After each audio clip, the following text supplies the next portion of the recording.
नमस्कार सबको। मैं नूरजहां बेगम इससे पीए कॉलेज की मानविकी और सामाजिक विज्ञान विभाग की विभाग अध्यक्षा और हिंदी प्राध्यापिका आप सबको फिर एक बार विजडम वर्ड्स में स्वागत करती हूँ। आज मेरा विषय है किन्नर। यानी आज इतने सारे विषयों को छोड़कर क्यों इसी को मैंने चुना, ये शायद आप में यह प्रश्न उत्पन्न हो सकता है। मगर दुनिया में बहुत सारे ऐसे विषय वस्तु हैं जो कि सब लोग उनके बारे में जानते हैं, समझते हैं, जानने की कोशिश करते हैं, बहुत सारी खोज करते हैं। मगर एक ऐसी ही विषय वस्तु है जो कि हम लोगों को छूट जाती है और हम लोगों का नज़रिया जो है, उनका देखने का नज़रिया भी परिवर्तित हो जाता है, अलग सा हो जाता है। दुनिया में जब भगवान ने पैदा किया तो भगवान ने ही किसी के बीच में तारतम्य नहीं किया, भेदभाव नहीं किया। कोई लड़का हो, लड़की हो, या कोई जाति हो, या कोई जानवर हो, किसी के बारे में भेद नहीं किया। तो हम होते कौन हैं जो कि हम लोग यहाँ पर भेद को पैदा करें। तो अभी यहाँ पर किन्नरों के बारे में मैं एक विषय वस्तु को बताना चाहती हूँ। क्योंकि अब जैसे हम लोग मनुष्य हैं, जैसे हम लोगों को सबको अधिकार, समान अधिकार मिल रहा है, वैसा अधिकार उनके लिए नहीं मिलता है, या मिलता भी है तो हम लोग उनको वह अधिकार प्राप्त करने के लिए देते नहीं हैं। जैसे कि अभी उनके लिए सिर्फ भीख मांगना या तो वेश्याओं का काम करना, इस काम को छोड़कर और दूसरा कोई काम उनके पास नहीं है। जैसे अगर अभी उदाहरण के लिए हम लोग बोला जाए तो कितना इनके साथ नाइंसाफ़ी हम लोग करते हैं करके। तो अभी हम लोगों को पता है कि भारत में जनगणना जो है प्रति 10 साल में एक बार जनगणना होती है। तो इस जनगणना के हिसाब से 1881 में 1881 में जब जनगणना हुई तो उसके अंतर्गत बहुत सारे कॉलम्स थे। जैसे कि अभी बोला जाए तो कितने लड़का लड़की कितने हैं, कौन सा लैंग्वेजेस है, कितने आपके यहाँ पर व्हीकल्स हैं, कहाँ क्या सब चीज़ें आप प्रयोग करते हो, कितने एजुकेटेड हैं, कितने अनएजुकेटेड हैं, कितनी जातियाँ हैं, या क्या सब जितने भी विषय वस्तु हैं, हर एक चीज़ के लिए भी कॉलम्स हुआ करते थे। सिर्फ यहाँ पर कॉलम नहीं थे, वो था किन्नरों के लिए। क्यों ऐसे किया गया? जब उन्होंने आवाज़ उठाई तो अब कहीं जाकर उनके लिए भी कॉलम्स थे, कॉलम हुए गए हैं और उनके लिए भी अभी यहाँ पर अधिकार प्राप्त हो रहा है। हम लोग उदाहरण के लिए मैं अभी बोलूँ तो परसों एक बार जाते वक्त मुझे एक किन्नर मिला। तो मैंने क्या किया, मेरे पास जितना पैसा था मैंने उठाकर दे दिया, एक 200 रुपीज़ या 300 रुपीज़ समथिंग, बहुत बड़ा पैसा तो नहीं था, दे दिया मैंने। तो उतने में मेरे साथ जो एक ऑटो ड्राइवर था, उन्होंने बताया कि आप लोग सब ऐसे उन लोगों को पैसे देकर ही कुछ मेहनत करने के लिए नहीं देते, क्यों देते हो भीख? क्या उनके हाथ पैर टूट चुके हैं क्या? उनको कहीं जाकर काम नहीं कर सकते हैं क्या? अरे भाई, वो तो काम करना चाहते हैं, क्या हम उनके लिए काम देंगे? क्या काम देने की जगह क्या उनके लिए हम सही समान दृष्टि से हम लोग देखेंगे? उनको देखने का नज़रिया अलग, उनके साथ हम लोग क्या सब बातें करते हैं या उनको देखकर हंसते हैं, इससे बेहतर है उन लोगों के लिए भीख मंगी करना। आजकल के ज़माने में बहुत सारे ऐसे किन्नर हैं जो कि बहुत एजुकेटेड हैं, बहुत सारे जगहों पर बहुत सारा काम कर रहे हैं, बहुत सारे डॉक्टर्स हैं इस तरह से। तो भगवान ने जब पैदा करते वक्त उनके लिए एक अंगांग जो है वो नहीं ही दिया, तो उसमें उनकी गलती नहीं है। तो उनका एक परिस्थिति ऐसी है कि उनके लिए जो माँ पापा होते हैं उनके ही साथ उनको रहने के लिए नहीं होता है। इस प्रकार का जो परिस्थिति है वहाँ पर माहौल जो है वो बन जाता है। तो इसीलिए बच्चे, वो जो ऐसे जो किन्नर बच्चे होते हैं वो जाकर उनके समुदाय में मिल जाते हैं। और कुछ चंद विषय हैं जो कि मैं आपके सामने इसके बारे में रखना चाहती हूँ, जो कि इस प्रकार है। जो कि हम लोग देखते हैं कि बचपन में ही जाकर उनके ही एक समुदाय में वहाँ मिल जाते हैं। तो मिलने के बाद यह सब एक ही जगह पर रहते हैं क्योंकि वह एक समुदाय है। दो विषयों को मैं यहाँ पर शेयर करना चाहती हूँ इनके बारे में, जो कि मैंने बहुत जगह पर उसे पढ़ा, देखा और समझा, और ख़ुद मैंने एक किन्नर से भी मिला है, उनसे बातचीत की है, तो इसीलिए मैं यह बता रही हूँ आपको। तो अभी हर साल तमिलनाडु में पूर्णिमा के टाइम पे 16 और 17 दिन का एक प्रोग्राम चलता है वहाँ पर, अरावन नामक एक मंदिर के पास। तो हर एक जो किन्नर होते हैं सब लोगों की शादी उस दिन होती है।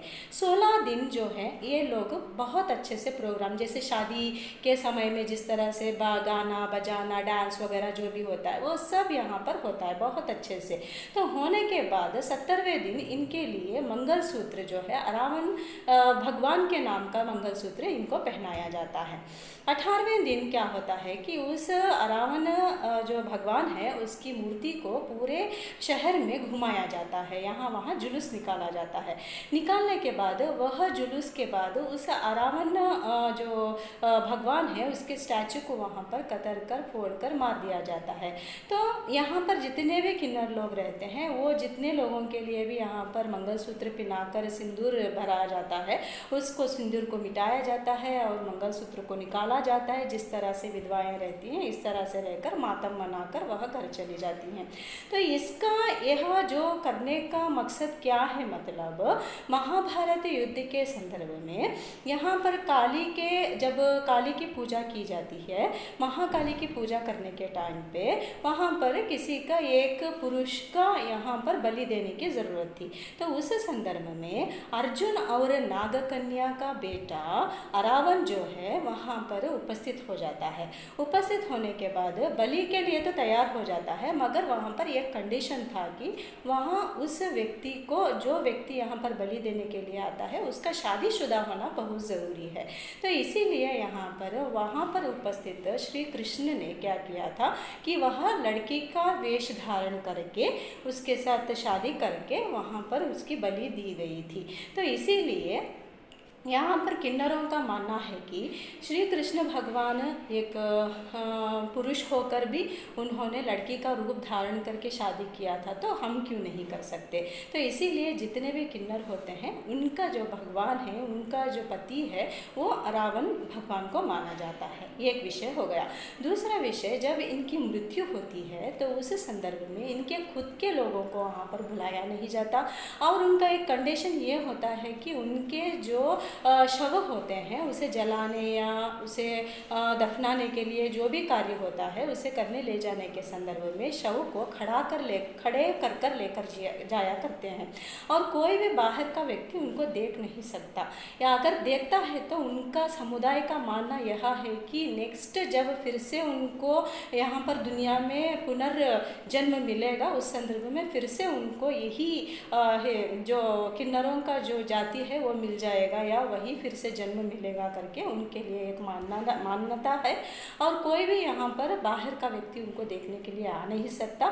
बहुत लेट नाइट रात में इनका अंतिम संस्कार का काम होता है और सब लोग जितने भी यहाँ पर किन्नर लोग आते हैं वो क्या करते हैं कि उनको उस मरे हुए शव को चप्पल से मार कर उनका रुखसत किया जाता है। तो यहाँ पर पैदा होना ही बहुत बड़ी गलत बात है। पैदा होकर हमारे लिए जो यहाँ पर इज़्ज़त मिली है, जो यहाँ पर हमारे लिए अत्याचार होता है या जिस तरह से हम लोगों को देखने का तरीका होता है, ये सब उनके लिए बस होकर वो क्या करते हैं कि फिर से पुनर्जन्म यहाँ किसी को ना मिले, किसी के साथ भी ऐसा तकलीफ़ ना मिले या ऐसा जन्म किसी को ना मिले, वो ऐसे विश करते हैं। कहा जाता है कि उनकी जो विशेष होती है वो जल्दी से पूरे होते हैं, इसीलिए हमें उनको हमेशा कुछ ना कुछ देना चाहिए, उनसे दुआ लेना चाहिए, इस तरह से बोलते हैं। तो मेरा यहाँ पर इस विषय को रखना यही है कि सब लोग एक हैं। यहाँ पर छोटे से छोटे जानवर को भी हम प्यार करते हैं, मोहब्बत से घर में रखते हैं, उनको भी हम लोग उनकी भी देखभाल करते हैं। कोई भी जाति मत लिंग भेद यहाँ पर नहीं करना है। बड़े बड़े भाषण तो हम लोग देते हैं, क्यों ना हम लोग इनको भी इज्जत करें, क्यों ना हम लोग इनका भी साथ दें, क्यों ना वो भी एक मनुष्य है, उनको भी भगवान ने ही पैदा किया है, वो अपने मर्जी से तो ऐसे नहीं आए हैं, तो क्यों ना हम लोग भी उनके लिए मनुष्य के रूप में ही देखें उनको। सब जगह हमारे जैसे जो कि नॉर्मल व्यक्ति को जिस तरह से प्यार दिया जाता है, मोहब्बत किया जाता है, या जिस तरह से उनकी भी एक फैमिली होती है या कहीं भी उनके लिए अच्छा जॉब मिलता है या सब तरीके का जो फैसिलिटी है उनको भी मिले, हम भी उनको बहुत अच्छे से चाहें। जैसे कि भगवान ने कोई भेद नहीं किया है तो हम भी उनमें कोई भी भेद नहीं करना चाहिए। तो ये एक विषय मुझे बहुत अच्छा लगा जो कि मैंने समझा था उनसे मिलकर, तो इसीलिए मैंने भी सोचा कि आपके सामने इस विषय को शेयर करूं। तो इसीलिए इतना बात करते हुए मैं अपने बात को समाप्त करती हूँ। धन्यवाद सबको। नमस्ते।